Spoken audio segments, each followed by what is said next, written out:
Hi this Viraj welcome to finviraz.com. So ఈరోజు మార్కెట్లో ఏం జరిగింది, నిఫ్టీ అండ్ బ్యాంక్ నిఫ్టీలో ప్రైస్ యాక్షన్ ఎట్లా వర్క్ అయింది అని చూద్దాము. సో ఫస్ట్ మనం నిఫ్టీలో చూస్తే డైలీ టైం ఫ్రేమ్ నేను ఆల్రెడీ మనం మాట్లాడుకున్నాము. నిఫ్టీ అండ్ బ్యాంక్ నిఫ్టీ రెండు కూడా బుల్లిష్గానే ఉన్నాయి. సో దీనికి ఇక్కడ రెసిస్టెన్స్ జోన్ ఉంది అనేది క్లియర్గా మాట్లాడుకున్నాము. సో పైకి వెళ్ళడానికి ట్రై చేస్తుంది, నిఫ్టీ స్టిల్ బుల్లిష్గా ఉంది. బ్యాంక్ నిఫ్టీలో చూస్తే బ్యాంక్ నిఫ్టీ నిన్న మీకు చెప్పాను గుర్తుందా అండి, స్వింగ్ హై టు స్వింగ్ లో వేసుకుంటే ఈ జోన్, ఈ క్యాండిల్ ఏదైతే ఉందో ఇది రెసిస్టెన్స్ జోన్లో ఉంది. అట్ ద సేమ్ టైం ఈ క్యాండిల్ ఆల్రెడీ 60కి టచ్ అయ్యి ఉంది, 60కి దగ్గరలో ఉంది. సో ఇంకొక బుల్లిష్ క్యాండిల్ వేస్తే ఇది అల్ట్రా బుల్లిష్ లెవెల్లోకి అడుగు పెడుతుంది అని మనం మాట్లాడుకున్నాం, గుర్తుందా అండి. సో ఈరోజు మంచి గ్రీన్ క్యాండిల్ పడింది, అల్ట్రా బుల్లిష్ జోన్లో ఉందండి బ్యాంక్ నిఫ్టీ. ఓకే, ఇప్పుడు నిఫ్టీ అండ్ బ్యాంక్ నిఫ్టీలో 5 minutes and 15 minutesలో ఏం జరిగిందని చూద్దాము. సో ఫస్ట్ మనం నిఫ్టీలో చూస్తే Nifty first 5 minutes candle red candle అనేది పెద్దది చేస్తున్నాను. So Nifty first 5 minutes candle red candle. So ఈ క్యాండిల్లో మనం ఎంట్రీ తీసుకోవడానికి లేదు. సెకండ్ క్యాండిల్ గ్రీన్ క్యాండిల్ వేసింది. సో ఇక్కడ గ్రీన్ క్యాండిల్ వేసినప్పుడు ఎంతవరకు వెళ్ళడానికి అవకాశం ఉంది అని చూస్తే ఫస్ట్ ఉన్న లో వచ్చి ఇది కదండి. So swing low to swing high to previous లో వేసుకుంటే మూవ్ అవ్వడానికి స్పేస్ లేదు. సో ఈ స్వింగ్ అనేది చాలా దగ్గరగా ఉంది కదా. సో దీని కాకుండా ఇది తీసుకోండి, ఇక్కడ నుంచి పర్ఫెక్ట్ గా వెళ్ళింది కాబట్టి ఈ swing low to first candle high to second candle లో తీసుకుంటే మనకి ఇక్కడ ఎంట్రీ ఉంది. మనం ఇక్కడ ఎంట్రీ తీసుకోవచ్చు. ఇక్కడ స్టాప్ లాస్ పెట్టుకుంటాము. ఒక 27 points stop loss and 30 points target వెళ్ళింది. రెసిస్టెన్స్ జోన్లో మంచి గ్రీన్ క్యాండిల్ వేసింది, అప్ టు స్ట్రాంగెస్ట్ రెసిస్టెన్స్ వరకు వెళ్ళింది. Strongest resistance in the sense 60 points అండి. నిఫ్టీలో 60 points అంటే it's a good move. Okay, so మళ్ళీ కిందకి రావడానికి ట్రై చేసింది. కిందకి రావడానికి ట్రై చేసినప్పుడు యాక్చువల్గా ఇక్కడ మనకి బేరిష్ ఎంట్రీ ఇచ్చింది యాజ్ పర్ ద ప్రిఫరెన్స్ 1. యాక్చువల్గా అయితే ఇక్కడే మారిపోయింది, ఇక్కడే మనకి ప్రిఫరెన్స్ 1 ఎంట్రీ ఇచ్చేసింది బేరిష్గా. బట్ ఎక్కడ 60 కంటే పైన బేరిష్గా ఉంది. సో 1:1కి బయటకు వచ్చేయండి. ఈ ట్రేడ్ మీకు 1:1 ఇచ్చింది. మీరు ఇక్కడ ట్రేడ్ తీసుకుంటే ఇక్కడ ఒక 20 points stop loss, 25 to 30 points target వచ్చింది. మళ్ళీ ఇక్కడ మీరు బుల్లిష్ ట్రేడ్ చూడకూడదు. ఇక్కడ ఎక్కడా కూడా మార్కెట్ బుల్లిష్గా లేదు, కేవలం బేరిష్ ట్రేడ్ కోసం మాత్రమే చూడాలి. సో నేను 15 minutesలో పెట్టుకున్నా. ఎందుకు 15 minutesలో పెట్టాను అంటే మీకు ఇక్కడ కన్సాలిడేషన్ జరుగుతుంది అని తెలియాలి కదండి. 15 minutes క్యాండిల్స్లో 1 2 3 4 5 6 candles, 6 into 15 minutes candles అంటే గంటన్నర పాటు మార్కెట్ ఎక్కడికి కదలలేదు, ఇక్కడే ఉంది. అది కూడా ఎక్కడ 15 minutesలోను అండ్ 5 minutesలోను రెండు కూడా బేరిష్గా ఉన్నాయి. బట్ 60 కంటే పైన ఉంది. ఇక్కడికి వచ్చేటప్పటికి, ఈ లెవెల్కి వచ్చేటప్పటికి, ఈ జోన్కి వచ్చేటప్పటికి 5 minutesలో 60 కంటే కిందకు వచ్చిందండి. సో 60 కంటే కిందకు, యాక్చువల్లీ ఈ జోన్లో కూడా 60 కంటే కిందే ఉంది. అయితే మనకి ఇక్కడ ఎంట్రీ తీసుకుని ఉంటే డెఫినెట్గా ఈ క్యాండిల్లో స్టాప్ లాస్ కొట్టేస్తుంది, ఎందుకంటే చిన్న స్టాప్ లాస్ పెడతాం కాబట్టి. ఇక్కడ చిన్నదే ఉంది స్టాప్ లాస్, చూడండి 15 points ఉంది. ఈ క్యాండిల్ వెళ్ళి స్టాప్ లాస్ కొట్టేస్తుంది. సో ఈ క్యాండిల్లో మీరు ఎంట్రీ తీసుకుంటే ఇక్కడ స్టిల్ బేరిష్గా ఉంది. సో ఇక్కడ మీరు ఎంట్రీ తీసుకుంటే ఎంతవరకు రావడానికి అవకాశం ఉంది, swing low to swing high ఇది ఉందండి జోను. ఓకే, సో మీరు ఇక్కడ ఎంట్రీ తీసుకుంటే ఇక్కడ స్టాప్ లాస్ పెట్టుకుంటాము. ఒక 13 points stop loss and 42 points target. ఇది వచ్చింది సపోర్ట్ జోన్లో ఆగకుండా స్ట్రాంగెస్ట్ సపోర్ట్కి వచ్చింది. స్ట్రాంగెస్ట్ సపోర్ట్లో కూడా ఆగకుండా సింగిల్ క్యాండిల్ అండి, ద సింగిల్ క్యాండిల్ 150 points పడ్డదండి. చాలా చాలా ఎక్స్ట్రాడినరీ ట్రేడ్ అనమాట, నార్మల్ ట్రేడ్ కాదండి, చాలా చాలా మంచి ట్రేడ్ పడ్డది. ఓకే, సో ఇది ఇంకా కిందకి ఫాలో అవ్వడానికి అవకాశం ఉందా, ఒకసారి 15 minutes జోన్ పెట్టుకోండి. మీకు నిన్న ఏదైతే చెప్పడం జరిగిందో ఆ లో, ఈ స్వింగ్ లో టు ఈ రోజు హైక్ తీసుకుంటే this is the support zone అండి. ఇక్కడ దీనికి 15 minutes సపోర్ట్ ఉంది. మార్కెట్ పైకి వెళ్ళింది, కిందకి రావడానికి ట్రై చేసింది, అప్ టు సపోర్ట్ జోన్ వరకు వచ్చింది. మళ్ళీ సపోర్ట్ జోన్ నుంచి సపోర్ట్ తీసుకుని ఇది పైకి వెళ్ళడానికి ట్రై చేసింది. సో 5 minutesలో మీకు ఇది ఇక్కడ బుల్లిష్గా మూవ్ అయినట్టు కనిపిస్తుంది, కానీ ఈ జోన్లో ఎక్కడా కూడా బుల్లిష్ ఎంట్రీ లేదు. 5 minutesలో జస్ట్ చూపిస్తుంది అంతే. బట్ ఇక్కడ మాత్రం బేరిష్ ఎంట్రీ ఉంది, వస్తే చిన్న ప్రాఫిట్. ఎంతవరకు రావడానికి అవకాశం ఉంది ఒకసారి చూపిస్తాను చూడండి. ఇక్కడ మీరు ఎంట్రీ తీసుకున్నారు, ఈ క్యాండిల్లో బేరిష్ ఎంట్రీ ఎంతవరకు రావడానికి అవకాశం ఉంది, swing low to swing high. So చిన్న ప్రాఫిట్ ఉంది, మూవ్ అవ్వడానికి స్పేస్ ఉందిగా, హ్యాపీగా ఒక 37 points ఉంది అండ్ 22 points స్టాప్ లాస్ వచ్చింది. టార్గెట్ని హిట్ అయింది, మళ్ళీ రివర్స్ అవ్వడానికి ట్రై చేసింది. రివర్స్ అవ్వడానికి ట్రై చేసినప్పుడు ఈ జోన్లో మళ్ళీ మనకి బుల్లిష్గా టర్న్ అయింది. సో ఇక్కడ బుల్లిష్గా టర్న్ అయినప్పుడు ఎంతవరకు వెళ్ళడానికి అవకాశం ఉంది? ఇక్కడ జోన్స్ ఉన్నాయి చూడండి మనకి, swing low to swing high to previous లో. సో మీకు ఇక్కడ ఎంట్రీ ఇస్తే, ఇక్కడ మనకి ఎంట్రీ ఇస్తే ఎంతవరకు వెళ్ళడానికి అవకాశం ఉంది? 28 పాయింట్స్. స్టాప్ లాస్ వచ్చి ఒక 26 పాయింట్స్ పెట్టుకుంటే సరిపోతుంది. సో రెసిస్టెన్స్ జోన్లో మంచి గ్రీన్ క్యాండిల్ వేసింది, అప్ టు స్ట్రాంగెస్ట్ రెసిస్టెన్స్ వరకు వెళ్ళింది. కాకపోతే ఇది చాలా టైం తీసుకుందిలేండి. రెసిస్టెన్స్ జోన్లో ఎగ్జిట్ అయిపోయినా సరే you get the best profits. Okay, and కిందకు వస్తున్నప్పుడు ఇక్కడ స్ట్రాంగెస్ట్ రెసిస్టెన్స్ టచ్ అయిన తర్వాత కిందకు వస్తున్నప్పుడు ఇక్కడ మనకి ఇంత పెద్ద క్యాండిల్ ఉంది కదా, ఈ క్యాండిల్లో మాత్రం ఎంట్రీ ఇచ్చింది. దీని ప్రీవియస్ క్యాండిల్లో మనకి బేరిష్ ఎంట్రీ లేదు. స్టిల్ ఇక్కడ వరకు కూడా మార్కెట్ బుల్లిష్గానే ఉంది. సడన్ ఫాల్ వచ్చింది. సో ఎంతవరకు పడడానికి అవకాశం ఉంది అంటే swing low to swing high. So space చాలా తక్కువ ఉందండి. మనం ఇక్కడ ట్రేడ్ తీసుకుంటే ఇక్కడ లిటిల్ బ్రదర్కి పైన ఒక 30 points stop loss and 28 to 30 points టార్గెట్కి వచ్చింది.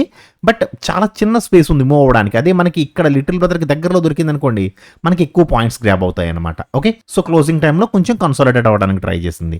సో నిఫ్టీ టెక్నికల్ పరంగా పర్ఫెక్ట్గా వర్క్ అయ్యింది. అండ్ ఈ రోజు ఈ ర్యాలీని ఎంతమంది క్యాచ్ చేయగలిగారు, ఇక్కడ బేరిష్ ఎంట్రీ తీసుకుని హోల్డ్ చేసిన వాళ్ళు ఎంతమంది అనేది తప్పనిసరిగా కామెంట్ సెక్షన్లో చెప్పండి. ఓకే, ఇప్పుడు బ్యాంక్ నిఫ్టీ గురించి చూద్దాము. సో బ్యాంక్ నిఫ్టీలో కూడా first 5 minutes candle red candle అండి, మనకి ఎంట్రీ తీసుకోవడానికి లేదు. సో సెకండ్ క్యాండిల్ ఇవ్వనా వద్దా అన్నట్టుగా ఎంట్రీ ఇచ్చింది. సో ఇక్కడ కొంచెం ఇబ్బందికరమైన విషయమే. సో థర్డ్ క్యాండిల్ మనకి ఎంట్రీ ఇచ్చింది. సో థర్డ్ క్యాండిల్లో ఎంట్రీ ఇచ్చింది అంటే ఇక్కడికి మీకు 15 minutes క్యాండిల్ కంప్లీట్ అయిపోతుంది కదా. సో నేను 15 minutes టైం ఫ్రేమ్లో పెట్టుకున్నా. 15 minutes క్యాండిల్ మనకి ఈ క్యాండిల్ పడినప్పుడు ఇక్కడ మనకి ఎంట్రీ ఉంది, ఇక్కడ ఎంట్రీ లేదనుకోవద్దు, ఎందుకంటే గ్రీన్ క్యాండిల్ ఉంది కదా. సో ఇక్కడ ఎంట్రీ ఉన్నప్పుడు మనం ఎంతవరకు వెళ్ళడానికి అవకాశం ఉంది అని చూసుకుంటే ఫస్ట్ మనం ఈ లెవెల్ తీసుకున్నాం అనుకోండి, మరి ఇక్కడే ఉంటుంది, అసలు మూవ్ అవ్వడానికి స్పేస్ లేదు. సో ఈ లో తీసుకోండి. నిన్న మీకు చెప్పాను గుర్తుందా అండి, swing low to swing high to previous లో తీసుకుంటే ఇక్కడ మనకి ఎగ్జాక్ట్గా ఇప్పుడు 5 minutesలో పెట్టేసుకోండి. సో ఎగ్జాక్ట్గా ఇది లిటిల్ బ్రదర్ దగ్గర ఉంది. So preference 1, 2, 3 with the help of little brother కూడా అన్ని ఇక్కడ ట్రేడ్ ఉన్నాయి అని చూపిస్తున్నాయి. సో మీరు ఇక్కడ ట్రేడ్ తీసుకోవచ్చు. ఇక్కడ స్టాప్ లాస్ పెట్టుకుంటే సరిపోతుంది. ఒక 80 points stop loss and 180 points target వెళ్ళింది. బ్యాక్ టు బ్యాక్ 4 క్యాండిల్స్లో టార్గెట్ని హిట్ అయింది. చాలా మంచి ట్రేడ్ అండి, సూపర్ ట్రేడ్ ఇచ్చింది. అండ్ రెసిస్టెన్స్ జోన్లో మంచి గ్రీన్ క్యాండిల్ వేసింది. స్ట్రాంగెస్ట్ రెసిస్టెన్స్ వరకు వెళ్ళింది, కానీ మీరు ఇక్కడ రెసిస్టెన్స్ జోన్లో బయటకు వచ్చేసారు. ఇక్కడ మనం ప్రతిరోజు మాట్లాడుకునేది ఒకటి తగిలింది, అందుకే నేను ఇక్కడతో ఆఫ్ చేస్తున్నా. సో పైకి వెళ్ళింది, రెసిస్టెన్స్ జోన్ టచ్ అయింది, మనం టార్గెట్తో బయటకు వచ్చేసాము. ఇక్కడ నుంచి మళ్ళీ ప్రతిరోజు చెప్పుకునే సినారియో ఏంటండి, బుల్లిష్గా వెళ్ళింది, కిందకి వచ్చి మళ్ళీ పైకి వెళ్ళడానికి ట్రై చేసి మళ్ళీ ఎంట్రీ ఇచ్చింది. సో ఈ 3 క్యాండిల్స్లో మీరు ఎక్కడైనా ఎంట్రీ తీసుకోవచ్చు. అవునా అండి, ప్రతిరోజు చెప్తున్నా. సో ఎంతవరకు వెళ్ళడానికి అవకాశం ఉంది? సపోజ్ ఫర్ ఎగ్జాంపుల్ మీరు ఈ క్యాండిల్లో ఎంట్రీ తీసుకున్నారు, ఎంతవరకు వెళ్ళడానికి అవకాశం ఉంది? Swing low to swing high to previous లో వేసుకుంటే ఎస్ ఇంతవరకు వెళ్ళడానికి అవకాశం ఉంది. మనం ఇక్కడ ట్రేడ్ తీసుకుంటే ఇక్కడ స్టాప్ లాస్ పెట్టుకుంటాం, ఒక 60 points stop loss and 140 points target. 140 points అంటే it's not a small thing అండి, ఎక్స్ట్రాడినరీ ట్రేడ్, చాలా మంచి ట్రేడ్ వచ్చింది. సో మీకు ఇక్కడ 140 పాయింట్స్ అండ్ ఇక్కడ దాదాపుగా 180 పాయింట్స్, ఇక్కడికే మీకు 300 పాయింట్స్ అయ్యింది కదా. So 300 points in bank Nifty in single day అంటే అది ఎటువంటి డే చూడండి, చాలా బ్యూటిఫుల్ డే. అది కూడా ఎక్కడికి, జస్ట్ ఇక్కడికే అయింది మార్కెట్.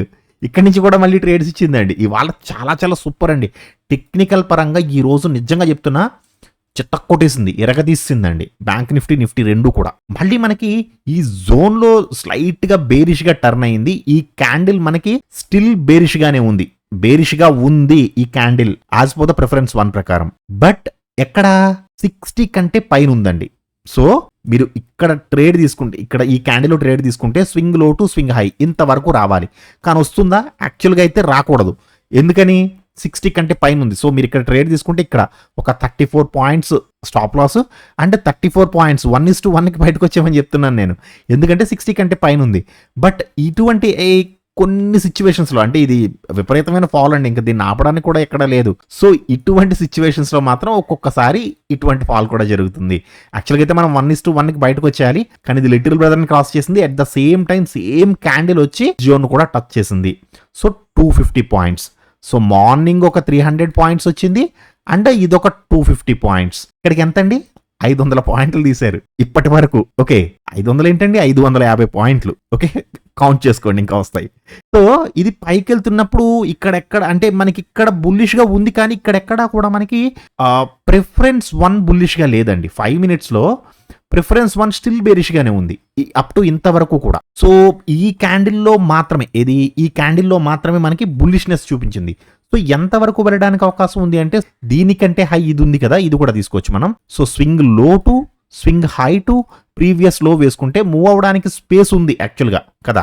సో మనం ఇక్కడ ట్రేడ్ తీసుకుంటే ఈ క్యాండిల్లో కానీ లేదా ఈ క్యాండిల్లో కానీ ఎక్కడ తీసుకుని ఈ రెండు కూడా బుల్లిష్ గానే ఉన్నాయి. పోనీ మీరు ఈ క్యాండిల్లో తీసుకున్నారు కన్ఫర్మేషన్ కోసం అనుకున్నా సరే 70 points stop loss and 44 points target. యాక్చువల్గా కొంచెం ఇబ్బందికరంగానే ఉంది. 1:1 కూడా లేదండి, కొంచెం ఇబ్బందికరమైన ట్రేడే. బట్ స్టిల్ ఇది వెళ్ళింది.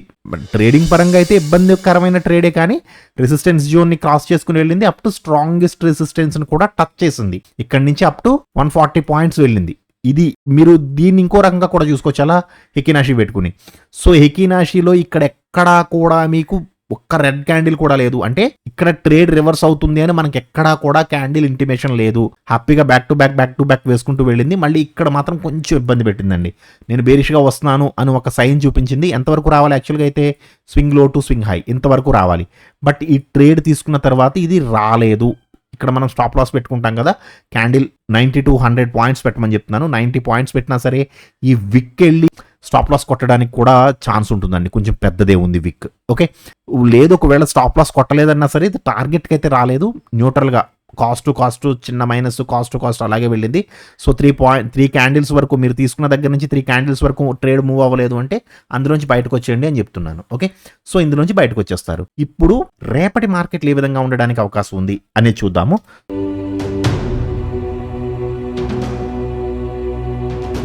సో ఫస్ట్ మనం నిఫ్టీలో చూస్తే నిఫ్టీ ఫస్ట్ ఫ్లాట్ గా ఓపెన్ అయింది అనుకోండి. ఫస్ట్ ఫ్లాట్ గ్రీన్ క్యాండిల్ వేసింది అనుకుంటే ఎంతవరకు వెళ్ళడానికి అవకాశం ఉంది అంటే లెవెల్స్ అయితే మాత్రం కొంచెం డిఫికల్ట్ గా ఉన్నాయండి. స్వింగ్ హై టు స్వింగ్ లో ఉండడానికి చాలా చిన్న లెవెల్ ఉంది. బట్ ఇది బ్లాస్ట్ అవ్వడానికి కూడా అవకాశం ఉంటుంది. ఎందుకంటే ఇంత చిన్న లెవెల్ ఉన్నప్పుడు చాలా క్విక్ గా బ్లాస్ట్ కూడా అవుతుందండి. ఐదర్ న్యూట్రల్ అన్న అయిపోతుంది లేదా బ్లాస్ట్ అన్న అయిపోతుంది. సో ఫస్ట్ మనకి గ్రీన్ క్యాండిల్ వేసింది, న్యూట్రల్లో గ్రీన్ క్యాండిల్ వేసింది అంటే ఇక్కడ మనకి రెసిస్టెన్స్ జోన్ ఉంది. సో రెసిస్టెన్స్ జోన్ ని కూడా క్రాస్ చేసి అప్ టు స్ట్రాంగెస్ట్ రెసిస్టెన్స్ వరకు వెళితే అప్పుడు మీరు లెవెల్స్ మార్చుకోండి. ఎక్కడి నుంచి swing low to swing high to previous లో ఈ లెవెల్స్ వేసుకోండి. దీనికి మూవ్ అవ్వడానికి స్పేస్ ఇచ్చిన వాళ్ళు అవుతారు. ఓకే, అలా కాదండి, ఫస్ట్ క్యాండిలే ఫ్లాట్ లోనే ఓపెన్ అయింది బట్ ఫస్ట్ క్యాండిలే రెడ్ క్యాండిల్ వేసింది అనుకున్నప్పుడు ఇక్కడికి వచ్చేయండి. Swing low to swing high అంటే మంచి రెడ్ క్యాండిల్ వేస్తే మాత్రం అప్ టు లిటిల్ బ్రదర్ ని కూడా క్రాస్ చేసి కిందకి రావడానికి అవకాశం ఉంటుంది. సో లిటిల్ బ్రదర్ ని క్రాస్ చేస్తే అప్ టు సపోర్ట్ జోన్ వరకు కూడా రావడానికి అవకాశం ఉంటుంది. ఇది కూడా దృష్టిలో పెట్టుకోండి. ఓకే, అలా కాదండి, గ్యాప్ అప్ లో గ్రీన్ క్యాండిల్ వేసింది. గ్యాప్ అప్ లో గ్రీన్ క్యాండిల్ వేసింది అంటే ఈ స్వింగ్ కానీ లేదా ఈ స్వింగ్ కానీ ఫస్ట్ ఈ స్వింగ్ తీసుకోండి. Swing low to swing high to previous లో తీసుకుంటే గ్యాప్ అప్ లో గ్రీన్ క్యాండిల్ అంటే ఫ్లాట్ కాకుండా ఎక్కడ ఓపెన్ అయినా గ్యాప్ అప్పే కాబట్టి లిటిల్ బ్రదర్ కంటే పైన ఓపెన్ అవుతుంది. లిటిల్ బ్రదర్ కంటే పైన ఓపెన్ అయినప్పుడు ఇది రెసిస్టెన్స్ జోన్ వరకు వెళ్తుందా లేదా చూడండి. రెసిస్టెన్స్ జోన్ లో మంచి గ్రీన్ క్యాండిల్ వేసింది అంటే అప్ టు స్ట్రాంగెస్ట్ రెసిస్టెన్స్ వరకు వెళుతుంది. అలా కాదండి, గ్యాప్ అప్ లో రెడ్ క్యాండిల్ వేసింది, ఈ లెవెల్ తీసుకోండి. Swing low to swing high, gap up లో రెడ్ క్యాండిల్ వేసిన హై తీసుకోండి, లేదంటే ఇదే హై ఉంటే ఇది తీసుకోండి. సో కొంచెం గజిబిజిగా ఉంటుంది గ్యాప్ అప్ లో రెడ్ క్యాండిల్ వేసినప్పుడు. ఒకవేళ ఇన్ కేస్ వేసింది పెద్ద క్యాండిల్ అయితే మాత్రం ఈ లెవెల్ తీసుకోండి, swing low to swing high. Okay, gap up లో red candle. So little brother ని క్రాస్ చేస్తే అప్పుడు సపోర్ట్ జోన్ వరకు రావడానికి అవకాశం ఉంటుంది. అలా కాదండి, గ్యాప్ డౌన్ లో ఫస్ట్ గ్రీన్ క్యాండిల్ వేసింది. గ్యాప్ డౌన్ లో గ్రీన్ క్యాండిల్ అనేటప్పటికీ మనం పైకి చూడాలి కదండి, ఫ్లాట్ కాకుండా ఎక్కడ ఓపెన్ అయినా గ్యాప్ డౌనే కాబట్టి గ్యాప్ డౌన్ లో గ్రీన్ క్యాండిల్ వేసింది అంటే swing low to swing high to previous లో వేసుకుంటాము. సో ఇది లిటిల్ బ్రదర్ ని క్రాస్ చేసిందా లేదా చూడండి. లిటిల్ బ్రదర్ ని క్రాస్ చేస్తే up to resistance zone. Okay, ఒకవేళ ఇన్ కేస్ గ్యాప్ డౌన్ లో రెడ్ క్యాండిల్ వేస్తే సేమ్ జోన్ అండి, swing low to swing high. Okay, so కొంచెం జాగ్రత్తగా చూసుకోండి. మీకు నేను మార్క్ చేసేటప్పుడు చూస్తారా ఒక్కొక్కసారి ఈ లెవెల్ మార్క్ చేస్తున్నాను అంటే ఈ రెండు దగ్గరగా ఉన్నాయి. సో మీరు ఎక్కడి నుంచి తీసుకున్నా ప్రాబ్లం లేదు. ఇది యూ షేప్ తీసుకుంది, ఇది యూ షేప్ తీసుకుంది. సో దీనికి కూడా చాలా తక్కువ డిఫరెన్స్ ఉంది. అందుకే ఈ రెండిట్లో ఏది తీసుకున్నా ప్రాబ్లం లేదు, మీకు చాలా తక్కువ డిఫరెన్స్ ఉంది కాబట్టి. లేదు సార్ నేను ఫైనల్ గా తీసుకుంటాను అంటే ఇది తీసుకుంటే మూమెంట్ పెద్దది ఉన్నప్పుడు మాత్రమే ఇది తీసుకోండి, లేదా ఇది కానీ రెండిట్లో ఏది తీసుకున్నా నో ప్రాబ్లం. ఇప్పుడు బ్యాంక్ నిఫ్టీలో ఎలా ఉండడానికి అవకాశం ఉంది అని చూద్దాము. సో ఫస్ట్ బ్యాంక్ నిఫ్టీలో ఫ్లాట్ లో గ్రీన్ క్యాండిల్ వేసింది అనుకోండి. ఫ్లాట్ లో గ్రీన్ క్యాండిల్ వేస్తే మనకున్న Jones swing low to swing high to previous లో అండి. ఈ క్యాండిల్ యొక్క లో తీసుకోండి. So up to little brother ని క్రాస్ అయ్యి వెళ్తే రెసిస్టెన్స్ జోన్. రెసిస్టెన్స్ జోన్లో మంచి గ్రీన్ క్యాండిల్ వేస్తే అప్ టు స్ట్రాంగెస్ట్ రెసిస్టెన్స్. అలా కాదండి, ఫ్లాట్లో రెడ్ క్యాండిల్ వేసింది, సేమ్ లెవెల్స్ అండి, swing low to swing high తీసుకోండి. సో అప్ టు సపోర్ట్ జోన్లో మంచి రెడ్ క్యాండిల్ వేస్తే మాత్రం ఈ లెవెల్ ఇక్కడికి జరిపేసుకోండి కిందకి. అంటే ఈ రోజు సపోర్ట్ ఏదైతే ఉందో ఆ సపోర్టే రేపటికి కూడా సపోర్ట్ కింద పనిచేయడానికి అవకాశం ఉంటుంది. ఫ్లాట్లో రెడ్ క్యాండిల్ వేసినా, ఈవెన్ గ్యాప్ డౌన్ లో రెడ్ క్యాండిల్ వేసినా సరే. ఓకే, అండ్ ఇప్పుడు గ్యాప్ అప్ లో గ్రీన్ క్యాండిల్ వేసింది, గ్యాప్ అప్ లో గ్రీన్ క్యాండిల్ వేస్తే swing low to swing high to previous లో తీసుకోండి. ఇది రెసిస్టెన్స్ జోన్ లో మంచి గ్రీన్ క్యాండిల్ వేస్తే మాత్రం ఈ లో కాదు, ఈ లో తీసుకోండి. ఓకే, ఇది సరిపోతుందండి, ఇంతవరకు వెళ్ళవసరం లేదు మీరు, ఇది సరిపోతుంది maximum to maximum. Okay, so up to resistance zone మంచి గ్రీన్ క్యాండిల్ వేస్తే గ్యాప్ అప్ లో రెసిస్టెన్స్ జోన్ నుంచి రివర్స్ అవుతుందా లేదా రెసిస్టెన్స్ జోన్ లో కూడా మంచి గ్రీన్ క్యాండిల్ వేస్తే అప్ టు స్ట్రాంగెస్ట్ రెసిస్టెన్స్. అలా కాదండి, ఫస్ట్ గ్యాప్ అప్ అయింది, గ్యాప్ అప్ లో రెడ్ క్యాండిల్ వేసింది. సో ఆ రెడ్ క్యాండిల్ అనేది ఈ రోజు హై కంటే హై ఉందా లేదా లో ఉందా అనేది చూసుకోండి. So swing low to swing high వేసుకుంటే ఇక్కడ మనకి లిటిల్ బ్రదర్ ఉన్నాడు, లిటిల్ బ్రదర్ ని క్రాస్ చేసి కిందకు వస్తే up to support zone. Okay, gap down లో రెడ్ క్యాండిల్ ఆల్రెడీ చెప్పాను. సో గ్యాప్ డౌన్ లో గ్రీన్ క్యాండిల్ వేసింది అనుకోండి, ఫస్ట్ క్యాండిల్ గ్రీన్ క్యాండిల్ వేసింది అంటే గ్యాప్ డౌన్ లో swing low to swing high to ఈ గ్రీన్ క్యాండిల్ యొక్క లో తీసుకోండి. Okay, so up to little బ్రదర్ని cross చేసి పైకి వెళ్తే రెసిస్టెన్స్ జోన్. సో దీన్ని కూడా క్రాస్ చేసింది మంచి వాల్యూమ్తో, అంటే ఈ లెవెల్ అనేది ఎక్స్టెన్షన్ లెవెల్ కిందకి జరిపేసుకోండి. ఓకే, సో గ్యాప్ డౌన్లో రెడ్ క్యాండిల్ ఆల్రెడీ ప్రీవియస్గా చెప్పాను. So each and everything, so ఈ రోజు మార్కెట్లో ఏం జరిగింది అండ్ రేపటి మార్కెట్లో ఏం జరగడానికి అవకాశం ఉంది, ఈచ్ అండ్ ఎవ్రీథింగ్ ఎక్స్ప్లెయిన్ చేశాను. సో మీరు ఈ రోజు మార్కెట్లో మూవ్ని క్యాప్చర్ చేయగలిగారా లేదా, నిఫ్టీ అండ్ బ్యాంక్ నిఫ్టీ రెండిటిలోనూ కూడా. ఒకవేళ ఇన్ కేస్ మీరు క్యాప్చర్ చేయలేకపోతే ఎందుకు చేయలేకపోయారు అండ్ ఎన్ని పాయింట్స్ గ్రాప్ చేశారు. మనకి బ్యాంక్ నిఫ్టీ అప్రాక్సిమేట్లీ 550 పాయింట్స్ ఇచ్చిందండి. యాజ్ పర్ అవర్ సెటప్, మన సెటప్ ప్రకారం 550 పాయింట్లు ఇచ్చింది బ్యాంక్ నిఫ్టీ. సో ఇందులోంచి మీరు ఎన్ని పాయింట్లు తీయగలిగారు అది చెప్పండి ఫస్ట్. ఓకే, సో కామెంట్ సెక్షన్లో చెప్పండి, మాట్లాడుకుందాం. Okay, thank you so much.